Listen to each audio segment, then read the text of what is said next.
ذلك الكتاب لا ريب فيه هدى للمتقين۔ پارہ نمبر 3۔ اللہ کے نام سے جو بے انتہا مہربان اور رحم فرمانے والا ہے۔ یہ رسول جو ہماری طرف سے انسانوں کی ہدایت پر مامور ہوئے، ہم نے ان کو ایک دوسرے سے بڑھ چڑھ کر مرتبے عطا کیے۔ ان میں کوئی ایسا تھا جس سے خدا خود ہم کلام ہوا، کسی کو اس نے دوسری حیثیتوں سے بلند درجے دیے، اور آخر میں عیسیٰ ابن مریم کو روشن نشانیاں عطا کی اور روح پاک سے اس کی مدد کی۔ اگر اللہ چاہتا تو ممکن نہ تھا کہ ان رسولوں کے بعد جو لوگ روشن نشانیاں دیکھ چکے تھے وہ آپس میں لڑتے، مگر اللہ کی مشیت یہ نہ تھی کہ وہ لوگوں کو جبراً اختلاف سے روکے، اس وجہ سے انہوں نے باہم اختلاف کیا، پھر کوئی ایمان لایا اور کسی نے کفر کی راہ اختیار کی۔ ہاں اللہ چاہتا تو وہ ہرگز نہ لڑتے، مگر اللہ جو چاہتا ہے کرتا ہے۔ اے لوگو جو ایمان لائے ہو، جو کچھ مال متاع ہم نے تم کو بخشا ہے اس میں سے خرچ کرو، قبل اس کے کہ وہ دن آئے جس میں نہ خرید و فروخت ہوگی، نہ دوستی کام آئے گی اور نہ سفارش چلے گی۔ اور ظالم اصل میں وہی ہیں جو کفر کی روش اختیار کرتے ہیں۔ اللہ وہ زندہ جاوید ہستی جو تمام کائنات کو سنبھالے ہوئے ہے، اس کے سوا کوئی خدا نہیں ہے، وہ نہ سوتا ہے اور نہ اسے اونگ لگتی ہے۔ زمین اور آسمانوں میں جو کچھ ہے اسی کا ہے۔ کون ہے جو اس کی جناب میں اس کی اجازت کے بغیر سفارش کر سکے؟ جو کچھ بندوں کے سامنے ہے اسے بھی وہ جانتا ہے، اور جو کچھ ان سے اوجھل ہے اس سے بھی وہ واقف ہے۔ اور اس کی معلومات میں سے کوئی چیز ان کی گرفت ادراک میں نہیں آ سکتی الا یہ کہ کسی چیز کا علم وہ خود ہی ان کو دینا چاہے۔ اس کی حکومت آسمانوں اور زمین پر چھائی ہوئی ہے، اور ان کی نگہبانی اس کے لیے کوئی تھکا دینے والا کام نہیں ہے، بس وہی ایک بزرگ و برتر ذات ہے۔ دین کے معاملے میں کوئی زور زبردستی نہیں ہے، صحیح بات غلط خیالات سے الگ چھانٹ کر رکھ دی گئی ہے۔ اب جو کوئی طاغوت کا انکار کر کے اللہ پر ایمان لے آیا، اس نے ایک ایسا مضبوط سہارا تھام لیا جو کبھی ٹوٹنے والا نہیں۔ اور اللہ جس کا سہارا اس نے لیا ہے سب کچھ سننے اور جاننے والا ہے۔ جو لوگ ایمان لاتے ہیں ان کا حامی و مددگار اللہ ہے، اور وہ ان کو تاریکیوں سے روشنی میں نکال لاتا ہے۔ اور جو لوگ کفر کی راہ اختیار کرتے ہیں ان کے حامی و مددگار طاغوت ہیں، اور وہ انہیں روشنی سے تاریکیوں کی طرف کھینچ لے جاتے ہیں۔ یہ آگ میں جانے والے لوگ ہیں جہاں یہ ہمیشہ رہیں گے۔ کیا تم نے اس شخص کے حال پر غور نہیں کیا جس نے ابراہیم سے جھگڑا کیا تھا؟ جھگڑا اس بات پر کہ ابراہیم کا رب کون ہے، اور اس بنا پر کہ اس شخص کو اللہ نے حکومت دے رکھی تھی۔ جب ابراہیم نے کہا کہ میرا رب وہ ہے جس کے اختیار میں زندگی اور موت ہے، تو اس نے جواب دیا زندگی اور موت میرے اختیار میں ہے۔ ابراہیم نے کہا اچھا، اللہ سورج کو مشرق سے نکالتا ہے، تو ذرا اسے مغرب سے نکال لا۔ یہ سن کر وہ منکر حق شش در رہ گیا، مگر اللہ ظالموں کو راہ راست نہیں دکھایا کرتا۔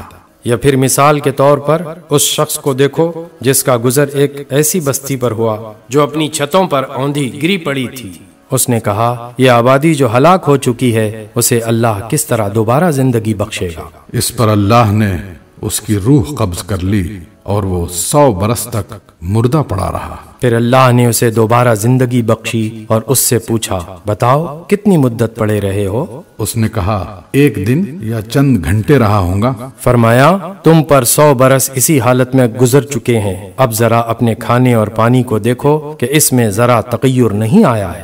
دوسری طرف ذرا اپنے گدھے کو بھی دیکھو کہ اس کا پنجر تک بوسیدہ ہو رہا ہے، اور یہ ہم نے اس لیے کیا کہ ہم تمہیں لوگوں کے لیے ایک نشانی بنا دینا چاہتے ہیں۔ پھر دیکھو کہ ہڈیوں کے اس پنجر کو ہم کس طرح اٹھا کر گوشت پوش اس پر چڑھاتے ہیں۔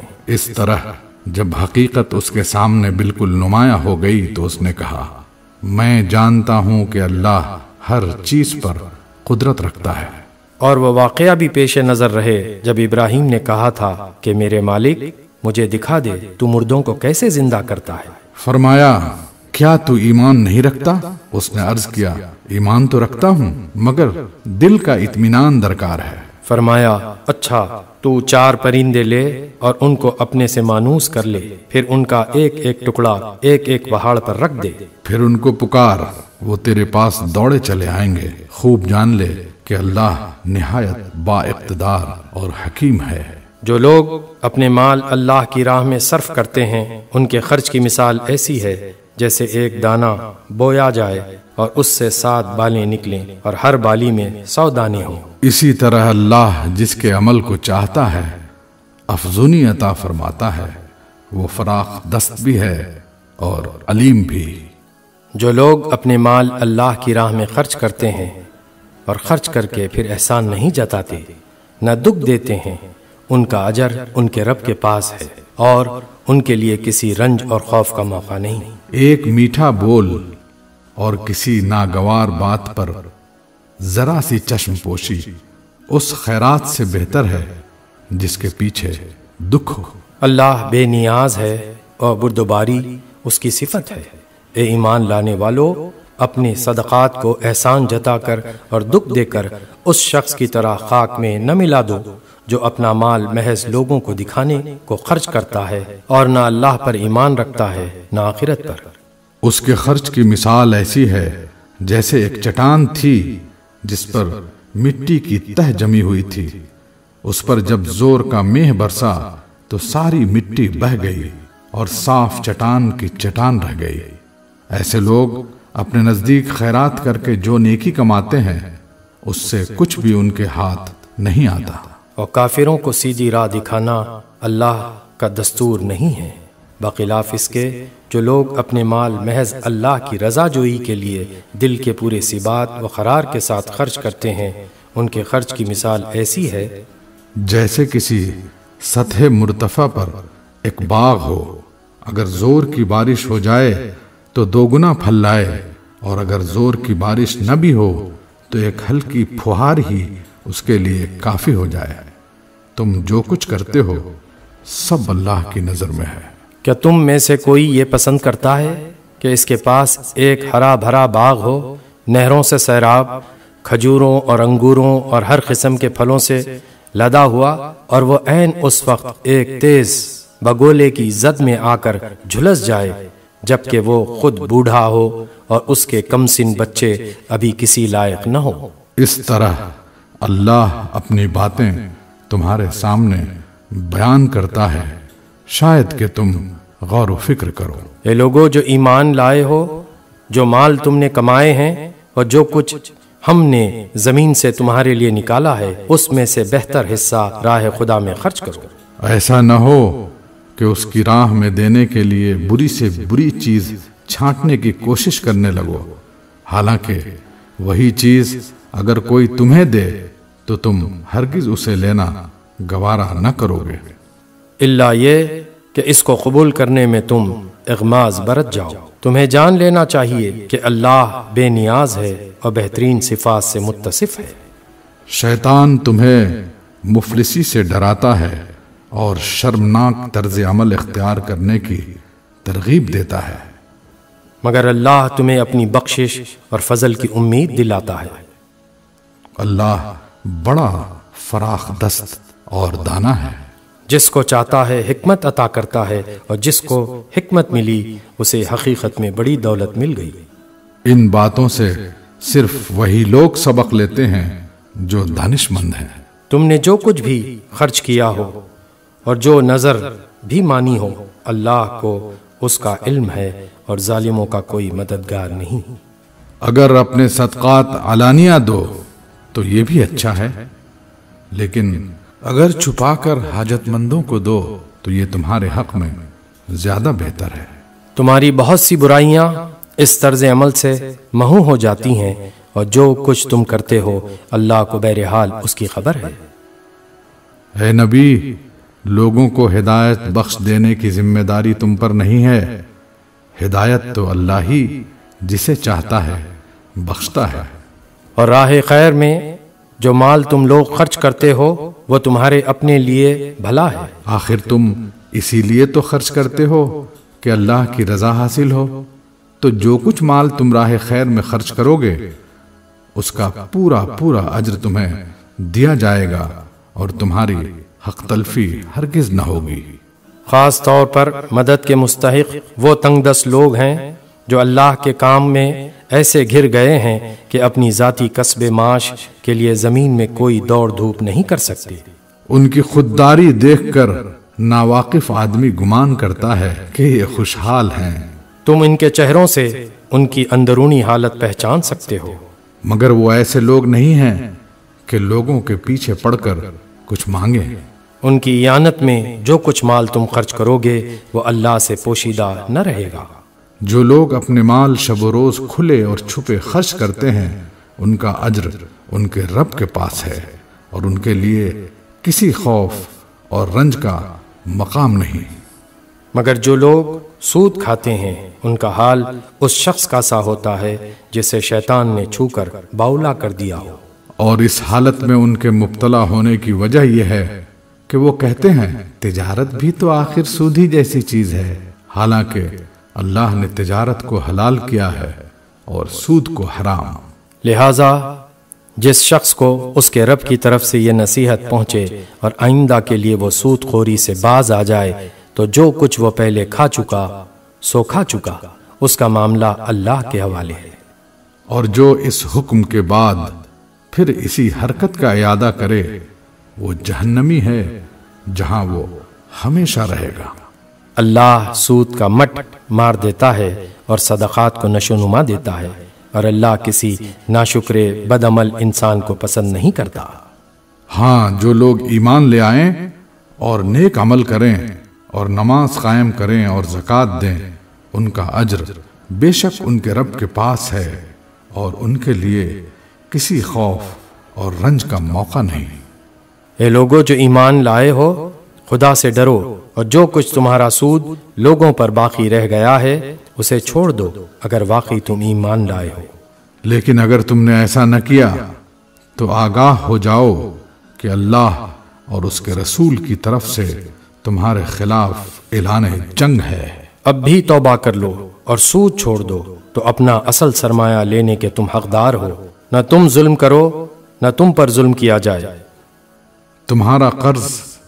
تمہارا قرضدار تنگ دست ہو تو ہاتھ کھلنے تک اسے مہلت دو، اور جو صدقہ کر دو تو یہ تمہارے لیے زیادہ بہتر ہے اگر تم سمجھو۔ اس دن کی رسوائی و مصیبت سے بچو جبکہ تم اللہ کی طرف واپس ہوگے، وہاں ہر شخص کو اس کی کمائی ہوئی نیکی یا بدی کا پورا بدلہ مل جائے گا، اور کسی پر ظلم ہرگز نہ ہوگا۔ اے لوگو جو ایمان لائے ہو، جب کسی مقرر مدت کے لیے تم آپس میں قرض کا لین دین کرو تو اسے لکھ لیا کرو۔ فریقین کے درمیان انصاف کے ساتھ ایک شخص دستاویز تحریر کرے، جسے اللہ نے لکھنے پڑھنے کی قابلیت بخشی ہو، اسے لکھنے سے انکار نہ کرنا چاہیے۔ وہ لکھے اور املا وہ شخص کرائے جس پر حق آتا ہے، یعنی قرض لینے والا، اور اسے اللہ اپنے رب سے ڈرنا چاہیے کہ جو معاملہ طے ہوا ہو اس میں کوئی کمی پیشی نہ کرے۔ لیکن اگر قرض لینے والا خود نادان یا ضعیف ہو یا املا نہ کرا سکتا ہو تو اس کا ولی انصاف کے ساتھ املا کرائے۔ پھر اپنے مردوں میں سے 2 آدمیوں کی اس پر گواہی کرا لو، اور اگر 2 مرد نہ ہوں تو 1 مرد اور 2 عورتیں ہوں، تاکہ ایک بھول جائے تو دوسری اسے یاد دلا دے۔ یہ گواہ ایسے لوگوں میں سے ہونے چاہیے جن کی گواہی تمہارے درمیان مقبول ہو۔ گواہوں کو جب گواہ بننے کے لیے کہا جائے تو انہیں انکار نہ کرنا چاہیے۔ معاملہ خواہ چھوٹا ہو یا بڑا، میعاد کے تعین کے ساتھ اس کی دستاویز لکھوا لینے میں تساہل نہ کرو۔ اللہ کے نزدیک یہ طریقہ تمہارے لیے زیادہ مبنی بر انصاف ہے، اس سے شہادت قائم ہونے میں زیادہ سہولت ہوتی ہے، اور تمہارے شکوک و شبہات میں مبتلا ہونے کا امکان کم رہ جاتا ہے۔ ہاں، جو تجارتی لین دین دست بدست تم لوگ آپس میں کرتے ہو اس کو نہ لکھا جائے تو کوئی حرج نہیں، مگر تجارتی معاملے طے کرتے وقت گواہ کر لیا کرو۔ کاتب اور گواہ کو ستایا نہ جائے، ایسا کرو گے تو گناہ کا ارتکاب کرو گے۔ اللہ کے غضب سے بچو وہ تم کو صحیح طریقے عمل کی تعلیم دیتا ہے اور اسے ہر چیز کا علم ہے۔ اگر تم سفر کی حالت میں ہو اور دستاویز لکھنے کے لیے کوئی کاتب نہ ملے تو رہن بالقبض پر معاملہ کرو۔ اگر تم میں سے کوئی شخص دوسرے پر بھروسہ کر کے اس کے ساتھ کوئی معاملہ کرے تو جس پر بھروسہ کیا گیا ہے اسے چاہیے کہ امانت ادا کرے اور اللہ اپنے رب سے ڈرے۔ اور شہادت ہرگز نہ چھپاؤ، جو شہادت چھپاتا ہے اس کا دل گناہ میں آلودہ ہے اور اللہ تمہارے اعمال سے بے خبر نہیں ہے۔ آسمانوں اور زمین میں جو کچھ ہے سب اللہ کا ہے، تم اپنے دل کی باتیں خواہ ظاہر کرو خواہ چھپاؤ، اللہ بہرحال ان کا حساب تم سے لے لے گا۔ پھر اسے اختیار ہے، جسے چاہے معاف کر دے اور جسے چاہے سزا دے، وہ ہر چیز پر قدرت رکھتا ہے۔ رسول اس ہدایت پر ایمان لایا ہے جو اس کے رب کی طرف سے اس پر نازل ہوئی ہے، اور جو لوگ اس رسول کے ماننے والے ہیں انہوں نے بھی اس ہدایت کو دل سے تسلیم کر لیا ہے۔ یہ سب اللہ اور اس کے فرشتوں اور اس کی کتابوں اور اس کے رسولوں کو مانتے ہیں، اور ان کا قول یہ ہے کہ ہم اللہ کے رسولوں کو ایک دوسرے سے الگ نہیں کرتے۔ ہم نے حکم سنا اور اطاعت قبول کی، مالک ہم تجھ سے خطا بخشی کے طالب ہیں اور ہمیں تیری ہی طرف پلٹنا ہے۔ اللہ کسی متنفس پر اس کی مقدرت سے بڑھ کر ذمہ داری کا بوجھ نہیں ڈالتا۔ ہر شخص نے جو نیکی کمائی ہے اس کا پھل اسی کے لیے ہے، اور جو بدی سمیٹی ہے اس کا وبال اسی پر ہے۔ ایمان لانے والو، تم یوں دعا کیا کرو، اے ہمارے رب، ہم سے بھول چوک میں جو قصور ہو جائیں ان پر گرفت نہ کر۔ مالک ہم پر وہ بوجھ نہ ڈال جو تو نے ہم سے پہلے لوگوں پر ڈالے تھے۔ پروردگار، جس بار کو اٹھانے کی طاقت ہم میں نہیں ہے وہ ہم پر نہ رکھ، ہمارے ساتھ نرمی کر، ہم سے درگزر فرما، ہم پر رحم کر، تو ہمارا مولا ہے، کافروں کے مقابلے میں ہماری مدد کر۔ سورہ آل عمران سورہ نمبر 3۔ اللہ کے نام سے جو بے انتہا مہربان اور رحم فرمانے والا ہے۔ الف لام میم۔ اللہ وہ زندہ جاوید ہستی جو نظام کائنات کو سنبھالے ہوئے ہے، حقیقت میں اس کے سوا کوئی خدا نہیں ہے۔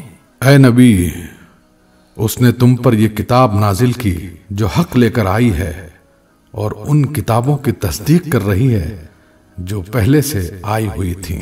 اس سے پہلے وہ انسانوں کی ہدایت کے لیے تورات اور انجیل نازل کر چکا ہے، اور اس نے وہ کسوٹی اتاری ہے جو حق اور باطل کا فرق دکھانے والی ہے۔ اب جو لوگ اللہ کے فرامین کو قبول کرنے سے انکار کریں ان کو یقیناً سخت سزا ملے گی۔ اللہ بے پناہ طاقت کا مالک ہے اور برائی کا بدلہ دینے والا ہے۔ زمین اور آسمان کی کوئی چیز اللہ سے پوشیدہ نہیں، وہی تو ہے جو تمہاری ماؤں کے پیٹ میں تمہاری صورتیں جیسی چاہتا ہے بناتا ہے، اس زبردست حکمت والے کے سوا کوئی اور خدا نہیں ہے۔ اے نبی، وہی خدا ہے جس نے یہ کتاب تم پر نازل کی ہے۔ اس کتاب میں 2 طرح کی آیات ہیں، ایک محکمات جو کتاب کی اصل بنیاد ہیں اور دوسری متشابہات۔ جن لوگوں کے دلوں میں ٹیڑھ ہے وہ فتنے کی تلاش میں ہمیشہ متشابہات ہی کے پیچھے پڑے رہتے ہیں اور ان کو معنی پہنانے کی کوشش کیا کرتے ہیں، حالانکہ ان کا حقیقی مفہوم اللہ کے سوا کوئی نہیں جانتا۔ بخلاف اس کے جو لوگ علم میں پختہ کار ہیں وہ کہتے ہیں کہ ہمارا ان پر ایمان ہے، یہ سب ہمارے رب ہی کی طرف سے ہیں۔ اور سچ یہ ہے کہ کسی چیز سے صحیح سبق صرف دانش مند لوگ ہی حاصل کرتے ہیں۔ وہ اللہ سے دعا کرتے ہیں کہ پروردگار، جب تو ہمیں سیدھے رستے پر لگا چکا ہے تو پھر کہیں ہمارے دلوں کو کجی میں مبتلا نہ کر دیجیو، ہمیں اپنے خزانہ فیض سے رحمت عطا کر کہ تو ہی فیاض حقیقی ہے۔ پروردگار، تو یقیناً سب لوگوں کو ایک روز جمع کرنے والا ہے جس کے آنے میں کوئی شبہ نہیں، تو ہرگز اپنے وعدے سے ٹلنے والا نہیں ہے۔ جن لوگوں نے کفر کا رویہ اختیار کیا ہے انہیں اللہ کے مقابلے میں نہ ان کا مال کچھ کام دے گا نہ اولاد، وہ دوزخ کا ایندھن بن کر رہیں گے۔ ان کا انجام ویسا ہی ہوگا جیسا فرعون کے ساتھیوں اور ان سے پہلے کے نافرمانوں کا ہو چکا ہے کہ انہوں نے آیات الہی کو جھٹلایا، نتیجہ یہ ہوا کہ اللہ نے ان کے گناہوں پر انہیں پکڑ لیا، اور حق یہ ہے کہ اللہ سخت سزا دینے والا ہے۔ پس اے نبی، جن لوگوں نے تمہاری دعوت کو قبول کرنے سے انکار کر دیا ہے ان سے کہہ دو کہ قریب ہے وہ وقت جب تم مغلوب ہو جاؤ گے اور جہنم کی طرف ہانکے جاؤ گے، اور جہنم بڑا ہی برا ٹھکانہ ہے۔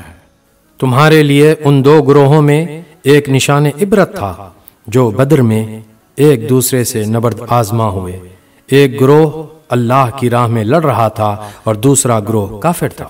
دیکھنے والے بچشمے سر دیکھ رہے تھے کہ کافر گروہ مومن گروہ سے دو چند ہے، مگر نتیجے نے ثابت کر دیا کہ اللہ اپنی فتح و نصرت سے جس کو چاہتا ہے مدد دیتا ہے۔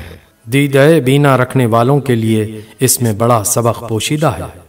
لوگوں کے لیے مرغوبات نفس، عورتیں، اولاد، سونے چاندی کے ڈھیر، چیدہ گھوڑے، مویشی اور زرعی زمینیں بڑی خوشائند بنا دی گئی ہیں، مگر یہ سب دنیا کی چند روزہ زندگی کے سامان ہیں۔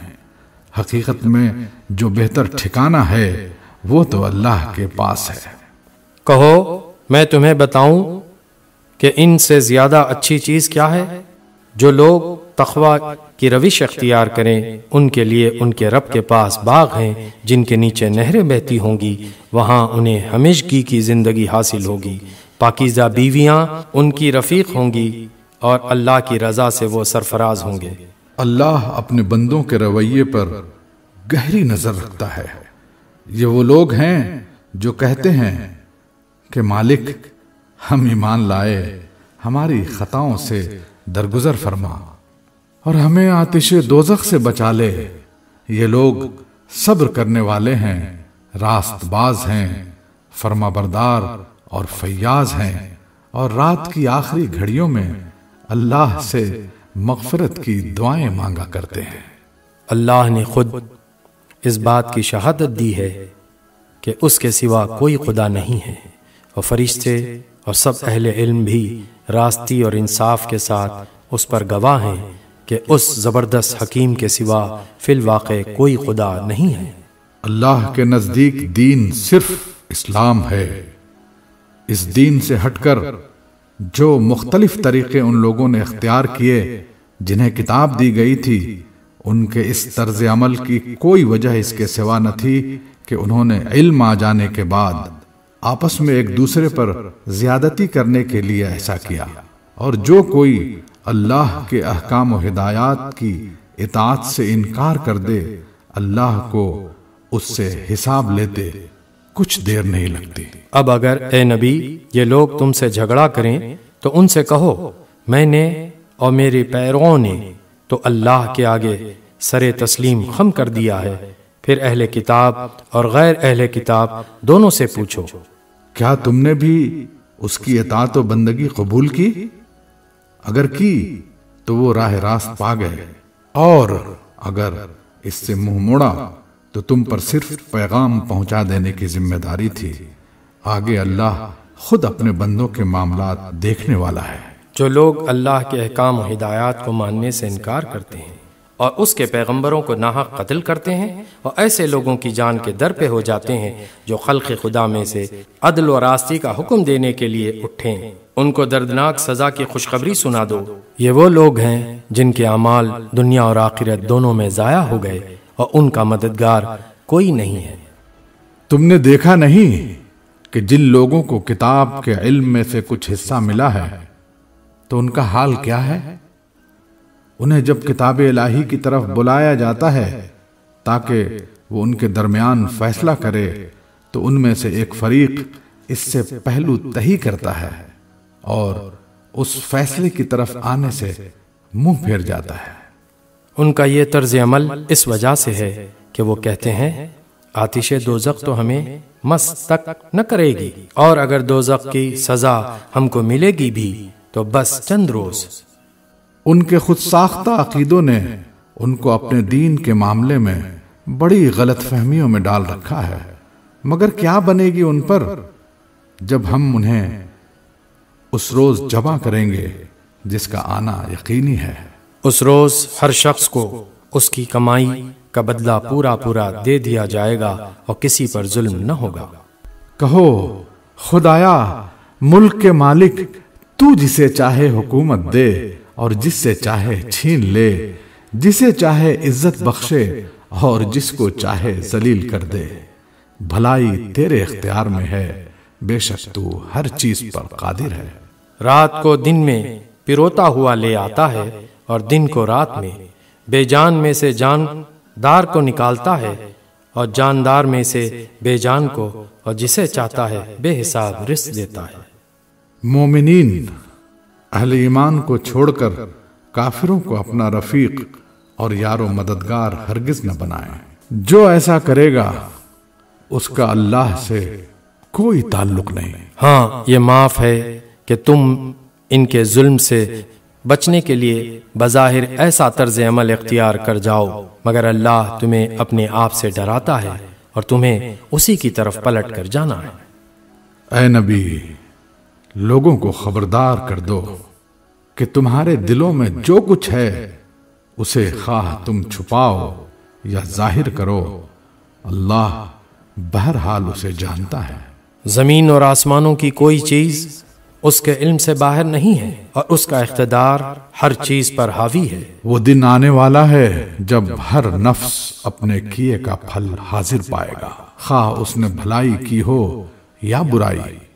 اس روز آدمی یہ تمنا کرے گا کہ کاش ابھی یہ دن اس سے بہت دور ہوتا۔ اللہ تمہیں اپنے آپ سے ڈراتا ہے اور وہ اپنے بندوں کا نہایت خیر خواہ ہے۔ اے نبی، لوگوں سے کہہ دو کہ اگر تم حقیقت میں اللہ سے محبت رکھتے ہو تو میری پیروی اختیار کرو، اللہ تم سے محبت کرے گا اور تمہاری خطاؤں سے درگزر فرمائے گا، جو بڑا معاف کرنے والا اور رحیم ہے۔ ان سے کہو کہ اللہ اور رسول کی اطاعت قبول کرو، پھر اگر وہ تمہاری یہ دعوت قبول نہ کریں تو یقیناً یہ ممکن نہیں ہے کہ اللہ ایسے لوگوں سے محبت کرے جو اس کی اور اس کے رسول کی اطاعت سے انکار کرتے ہوں۔ اللہ نے آدم اور نوح اور آل ابراہیم اور آل عمران کو تمام دنیا والوں پر ترجیح دے کر اپنی رسالت کے لیے منتخب کیا تھا۔ یہ ایک سلسلے کے لوگ تھے جو ایک دوسرے کی نسل سے پیدا ہوئے تھے۔ اللہ سب کچھ سنتا اور جانتا ہے۔ وہ اس وقت سن رہا تھا جب عمران کی عورت کہہ رہی تھی کہ میرے پروردگار، میں اس بچے کو جو میرے پیٹ میں ہے تیری نظر کرتی ہوں، وہ تیرے ہی کام کے لیے وقف ہوگا، میری اس پیشکش کو قبول فرما، تو سننے اور جاننے والا ہے۔ پھر جب وہ بچی اس کے ہاں پیدا ہوئی تو اس نے کہا، مالک، میرے ہاں تو لڑکی پیدا ہو گئی ہے، حالانکہ جو کچھ اس نے جنا تھا اللہ کو اس کی خبر تھی، اور لڑکا لڑکی کی طرح نہیں ہوتا۔ خیر، میں نے اس کا نام مریم رکھ دیا ہے، اور میں اسے اور اس کی آئندہ نسل کو شیطان مردود کے فتنے سے تیری پناہ میں دیتی ہوں۔ آخر کار اس کے رب نے اس لڑکی کو بخوشی قبول فرما لیا، اسے بڑی اچھی لڑکی بنا کر اٹھایا اور زکریا کو اس کا سرپرست بنا دیا۔ زکریا جب کبھی اس کے پاس محراب میں جاتا تو اس کے پاس کچھ نہ کچھ کھانے پینے کا سامان پاتا۔ پوچھتا، مریم، یہ تیرے پاس کہاں سے آیا؟ وہ جواب دیتی، اللہ کے پاس سے آیا ہے، اللہ جسے چاہتا ہے بے حساب رزق دیتا ہے۔ یہ حال دیکھ کر زکریا نے اپنے رب کو پکارا، پروردگار، اپنی قدرت سے مجھے نیک اولاد عطا کر، تو ہی دعا سننے والا ہے۔ جواب میں فرشتوں نے آواز دی جبکہ وہ محراب میں کھڑا نماز پڑھ رہا تھا کہ اللہ تجھے یحییٰ کی خوشخبری دیتا ہے۔ وہ اللہ کی طرف سے ایک فرمان کی تصدیق کرنے والا بن کر آئے گا، اس میں سرداری و بزرگی کی شان ہوگی، کمال درجے کا ضابطہ ہوگا، نبوت سے سرفراز ہوگا اور صالحین میں شمار کیا جائے گا۔ زکریا نے کہا، پروردگار بھلا میرے ہاں لڑکا کہاں سے ہوگا؟ میں تو بہت بوڑھا ہو چکا ہوں اور میری بیوی بانجھ ہے۔ جواب ملا، ایسا ہی ہوگا، اللہ جو چاہتا ہے کرتا ہے۔ عرض کیا، مالک پھر کوئی نشانی میرے لیے مقرر فرما دے۔ کہا، نشانی یہ ہے کہ تم 3 دن تک لوگوں سے اشارے کے سوا کوئی بات چیت نہ کرو گے یا نہ کر سکو گے۔ اس دوران میں اپنے رب کو بہت یاد کرنا اور صبح و شام اس کی تسبیح کرتے رہنا۔ پھر وہ وقت آیا جب مریم سے فرشتوں نے آ کر کہا، اے مریم، اللہ نے تجھے برگزیدہ کیا اور پاکیزگی عطا کی اور تمام دنیا کی عورتوں پر تجھ کو ترجیح دے کر اپنی خدمت کے لیے چن لیا۔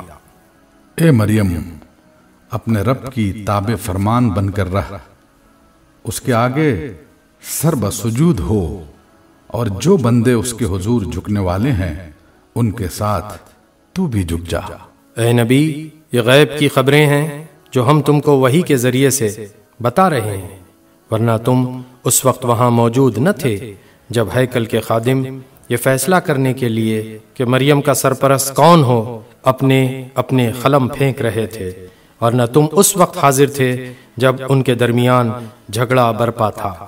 اور جب فرشتوں نے کہا، اے مریم، اللہ تجھے اپنے ایک فرمان کی خوشخبری دیتا ہے، اس کا نام مسیح عیسیٰ ابن مریم ہوگا، دنیا اور آخرت میں معزز ہوگا، اللہ کے مقرب بندوں میں شمار کیا جائے گا، لوگوں سے گہوارے میں بھی کلام کرے گا اور بڑی عمر کو پہنچ کر بھی، اور وہ ایک مرد صالح ہوگا۔ یہ سن کر مریم بولی، پروردگار میرے ہاں بچہ کہاں سے ہوگا؟ مجھے تو کسی مرد نے ہاتھ تک نہیں لگایا۔ جواب ملا، ایسا ہی ہوگا، اللہ جو چاہتا ہے پیدا کرتا ہے۔ وہ جب کسی کام کے کرنے کا فیصلہ فرماتا ہے تو بس کہتا ہے کہ ہو جا، اور وہ ہو جاتا ہے۔ فرشتوں نے پھر اپنے سلسلے کلام میں کہا، اور اللہ اسے کتاب و حکمت کی تعلیم دے گا، تورات اور انجیل کا علم سکھائے گا، اور بنی اسرائیل کی طرف اپنا رسول مقرر کرے گا۔ اور جب وہ بحیثیت رسول بنی اسرائیل کے پاس آیا تو اس نے کہا، میں تمہارے رب کی طرف سے تمہارے پاس نشانی لے کر آیا ہوں۔ میں تمہارے سامنے مٹی سے پرندے کی صورت کا ایک مجسمہ بناتا ہوں اور اس میں پھونک مارتا ہوں، وہ اللہ کے حکم سے پرندہ بن جاتا ہے۔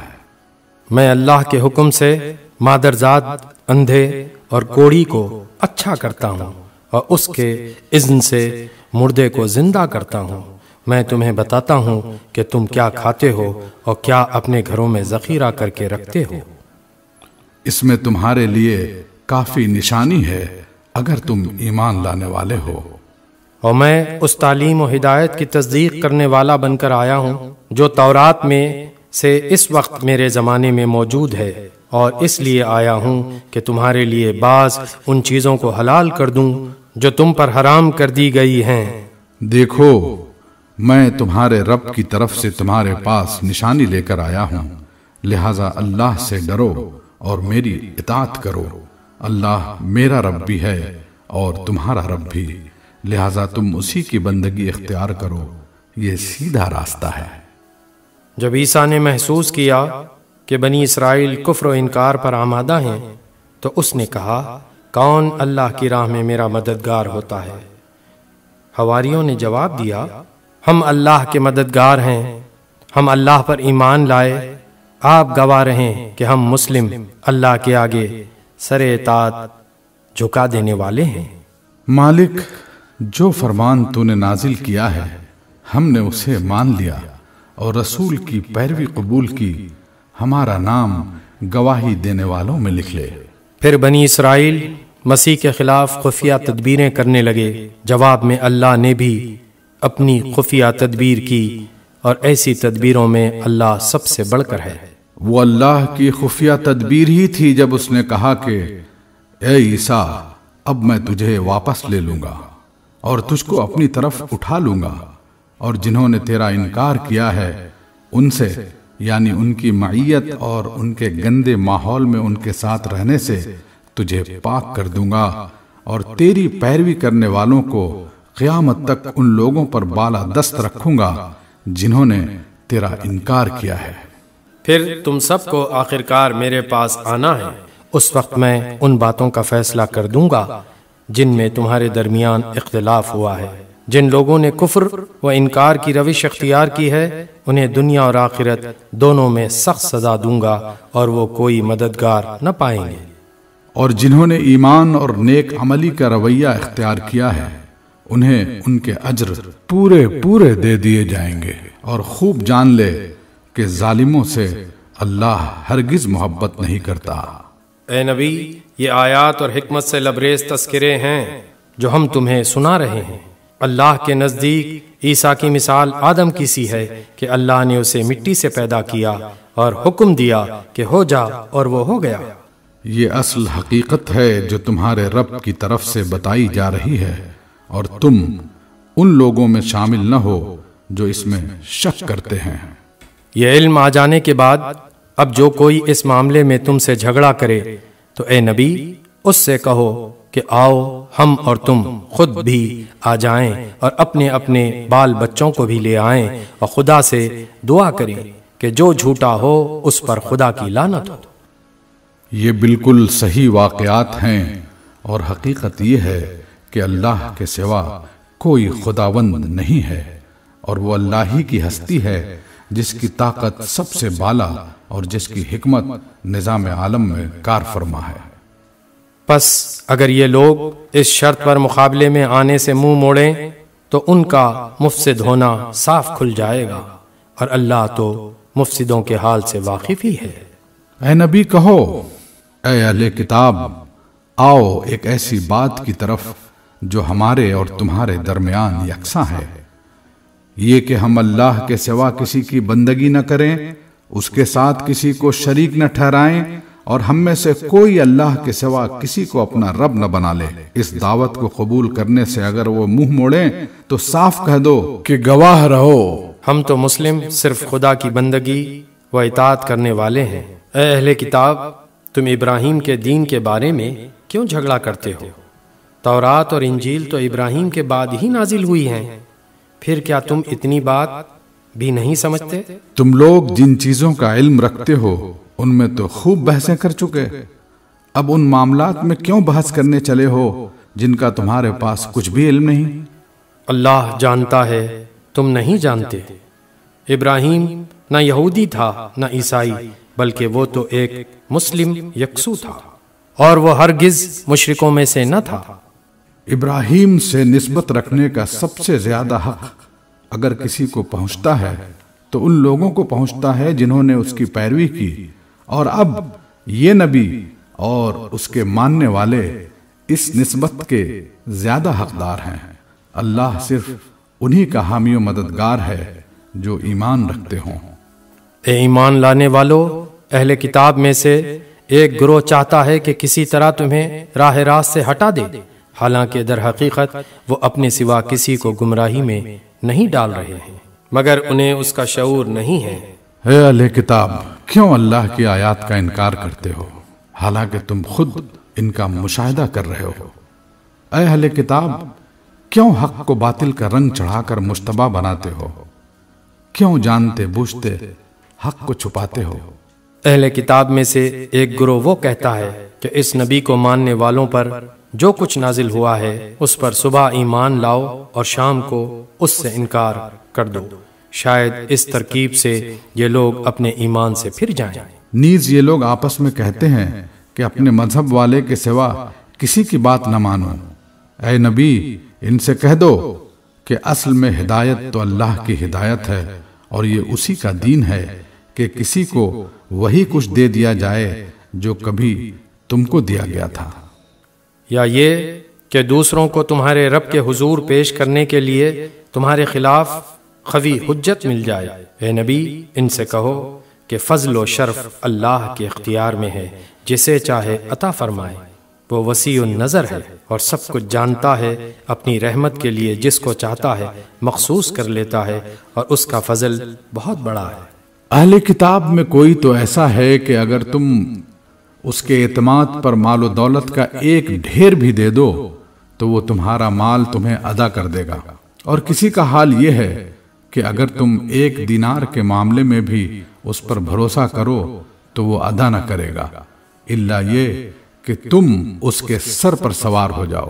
ان کی اس اخلاقی حالت کا سبب یہ ہے کہ وہ کہتے ہیں امیوں غیر یہودی لوگوں کے معاملے میں ہم پر کوئی مواخذہ نہیں ہے، اور یہ بات وہ محض جھوٹ گھڑ کر اللہ کی طرف منسوب کرتے ہیں، حالانکہ انہیں معلوم ہے کہ اللہ نے ایسی کوئی بات نہیں فرمائی ہے۔ آخر کیوں ان سے باز پرس نہ ہوگی؟ جو بھی اپنے عہد کو پورا کرے گا اور برائی سے بچ کر رہے گا وہ اللہ کا محبوب بنے گا، کیونکہ پرہیزگار لوگ اللہ کو پسند ہیں۔ رہے وہ لوگ جو اللہ کے عہد اور اپنی قسموں کو تھوڑی قیمت پر بیچ ڈالتے ہیں تو ان کے لیے آخرت میں کوئی حصہ نہیں۔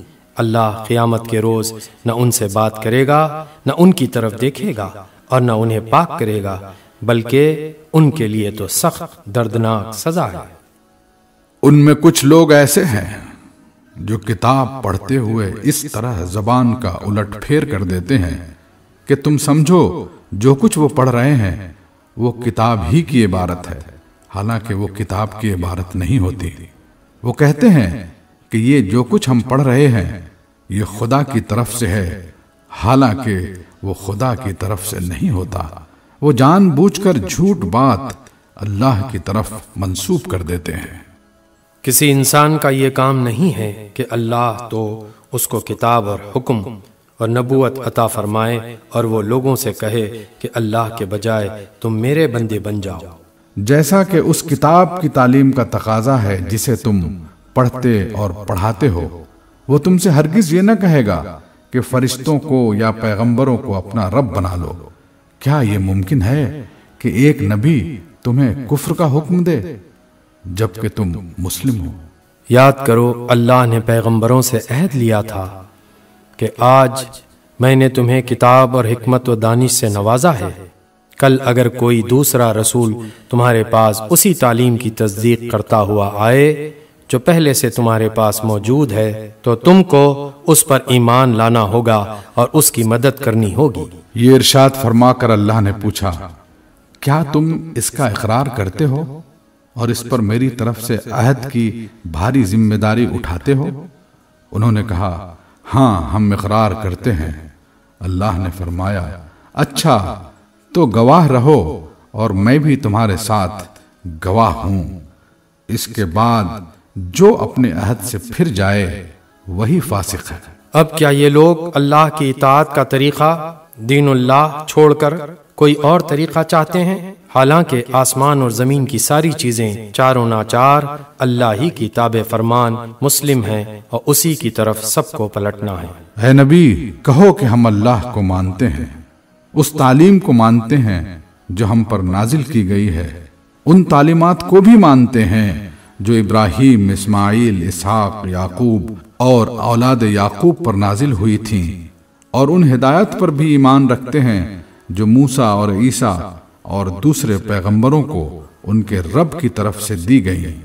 ہم ان کے درمیان فرق نہیں کرتے اور ہم اللہ کے تابع فرمان مسلم ہیں۔